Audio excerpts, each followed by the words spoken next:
வணக்கம் நண்பர்களே. இந்த வீடியோவில் நம்ம என்ன பார்க்க போகிறோம்னா, மத்திய அரசு கொண்டு வரவுள்ள ஜிஎஸ்டி வரி சீர்திருத்தத்தை பார்க்க போகிறோம். நண்பர்களே, இந்த சீர்திருத்தம் இந்திய பொருளாதாரத்தில் ஒரு முக்கியமான திருப்பு முனையாக இருக்க போகுது. நண்பர்களே, இந்த காணொலியை முழுசாக பாருங்கள். ஏன்னா வரவிருக்கிற தேர்வுகளில் இந்த செய்தியிலேருந்து கேள்விகள் கேட்கப்பட வாய்ப்பு இருக்கிறது. வாங்க நண்பர்களே, இது என்னன்னு நம்ம பார்த்துருவோம். ஜிஎஸ்டியில் இப்போது இருக்கும் 0.5, 12, 18, 28% வரி விதிப்பு மற்றும் தங்கத்திற்கு 3%, வைரத்துக்கு 0.25% என்ற வரி விதிப்பை மாற்றி இனி 0.5, 18 என்ற 3 நிலைகளிலும் சிகரெட், புகையிலை பொருட்கள், மதுபானங்கள், ஆடம்பர கார்கள் போன்ற பொருட்களுக்கு 40% என்ற வரியை அக்டோபர் முதல் விதிக்க திட்டமிடப்பட்டுள்ளது. நண்பர்களே, இங்கே நம்ம கவனிக்க வேண்டிய விஷயம் என்னென்னு பார்த்தோம்னா, 0% வரி. 0% வரி வேளாண் பொருட்களுக்கு விதிக்கப்படுகிறது. அதைத்தான் இங்கே 0 என்று குறிப்பிட்டிருக்கிறார்கள். அடுத்ததாக நம்ம பார்த்தோம்னா, இதுவரை 12% வரி விதிப்பில் உள்ள 99% பொருட்கள். நண்பர்களே, நம்ம கவனிக்க வேண்டிய விஷயம் என்னென்னா, 99% பொருட்கள் 5% வரிக்குள் சென்று மக்களுக்கு பெரும் பலனை அளிக்கப் போகிறது. கிட்டத்தட்ட 12% 5% குறைக்கும் போது நமக்கு 7% வரி குறைகிறது. அதாவது 100 ரூபாய்க்கு நமக்கு 7 ரூபாய் மீதமாகிறது. மீதமுள்ள இந்த 1% பொருட்கள் 18% நிலைக்குள் சென்றுவிடும். அதாவது இந்த 12% இருக்கிற 1% பொருட்கள் 18% நிலைக்குள் சென்றுவிடும். அதே நேரத்தில் இப்போது 28% வரிக்கு உட்பட்ட பொருட்கள் இனி 18% வரிக்குள் அடங்கும். நண்பர்களே, 28% 18% குறைக்கும் போது நமக்கு 100 ரூபாயில் 10 ரூபாய் நமக்கு மிச்சமாகிறது. அதாவது அந்த 10 ரூபாயை நம்ம 10 பொருட்கள் வாங்கும்போது நமக்கு 100 ரூபாய் சேமிப்பாகிறது. அந்த சேமிப்பை நம்ம மற்றொரு பொருள் வாங்க பயன்படுத்தலாம், அல்லது ஒரு வங்கி கணக்கில் சேமிக்கலாம், அல்லது பங்குச்சந்தையில் இன்வெஸ்ட்மெண்ட் பண்ணலாம். ஆனால் இதில் உள்ள ஆடம்பர கார்கள், புகையிலை பொருட்கள், அதாவது 28% வரைக்கும் இருக்குது பார்த்தீங்களா, அந்த பொருட்கள் அது மட்டும் 40% வரிக்குள் சென்றுவிடும். அந்த ஆடம்பர கார்கள், புகையிலை பொருட்கள், அப்புறம் ஆன்லைன் கேமிங், இந்த மாதிரியான விஷயங்கள் 40% வரிக்குள் சென்றுவிடும். அதாவது ஜிஎஸ்டி 3 அடுக்குக்குள் கொண்டு வராங்க, 40% தனியாக கொண்டு வரப்போகிறார்கள் என்று நம்ம யூகிக்கலாம். அடுத்ததாக, இதுவரை அந்த பொருட்கள் 28% வரி மற்றும் மேல் வரி என்ற செஸ் விதிப்புக்கு உட்பட்டு இருந்தன. அதாவது 28% ஜிஎஸ்டி வரியும் விதிப்பாங்க.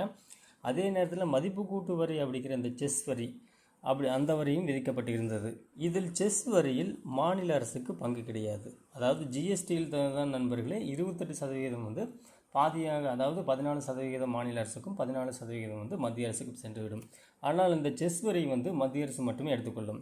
இந்த செஸ் வரியில் மாநில அரசுக்கு பங்கு கிடையாது. மத்திய அரசு முழுமையாக எடுத்துக்கொள்கிறது இந்த செஸ் வரியை. இனி இந்த செஸ் ஒழிக்கப்பட்டு, நம்ம முக்கியமான கவனிக்க வேண்டிய பாயிண்ட் இந்த செஸ் வரி ஒழிக்கப்பட்டு 40% வரி விதிப்பு, அந்த வரி விதிப்புக்கு வரும்போது மாநில அரசுக்கு கூடுதல் வரி வருவாய் கிடைக்கும்.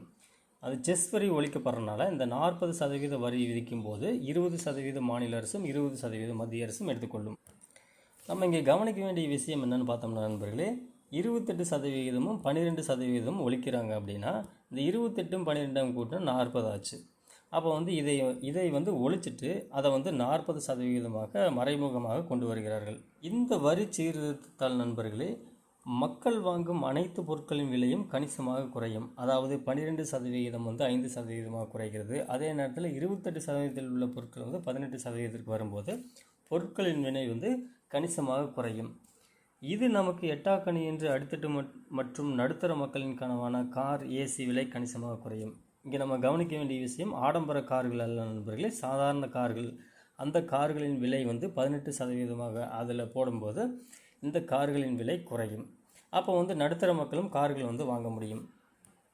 ஒரு புள்ளி விவரப்படி நண்பர்களே, இந்தியாவில் சுமார் ஏறக்குறைய 15% மக்கள் மட்டுமே கார் வாங்கும் அந்த சக்தியை கொண்டுள்ளனர். மீதமுள்ள 85% மக்கள் கார் வாங்கும் சக்தியை கொண்டிருக்கவில்லை. அப்போ வரி விதிப்பு, அந்த வரி விகிதம் குறையும் போது நடுத்தர மக்கள் கார்கள் வாங்க அதிக வாய்ப்பு இருக்கிறது.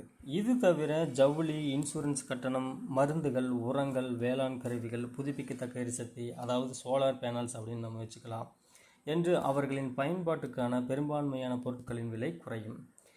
நண்பர்களே, இந்த இன்சூரன்ஸ் கட்டணத்தை வந்து 5% வரி விதிப்புக்குள் கொண்டு வரப்போகிறார்கள் என்று சொல்லப்படுகிறது.